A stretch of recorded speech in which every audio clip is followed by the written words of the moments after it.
श्री स्वामी समर्थ. 30 ऑक्टोबरला आलेली आहे आवळा नवमी. आवळा नवमीला अक्षय नवमी असं देखील म्हटलं जातं. हा दिवस लक्ष्मी प्राप्तीसाठी आणि धनप्राप्तीसाठी अत्यंत महत्त्वाचा आणि शुभ मानला जातो.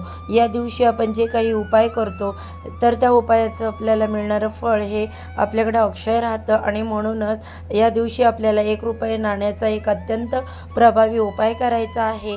या एका ठिकाणी आपल्याला 1 रुपयाचं नाणं जे आहे ते ठेवायचं आहे. हे नाणं ठेवल्याने घरामध्ये पैसा येईल, कर्ज फिटेल, 7 पिढ्यांचे दारिद्र्य नष्ट होऊन घराची प्रगती होईल, गरिबी संपेल, मार्ग सर्व पैसे येण्याचे खुले होतील.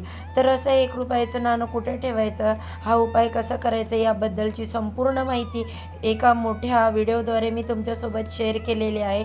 व्हिडिओ पाहण्यासाठी या व्हिडिओच्या खाली जो छोटा त्रिकोण दिसत आहे त्या त्रिकोणावर क्लिक करा. तुम्हाला योग्य ती माहिती तुमच्यापर्यंत पोहोचेल. धन्यवाद.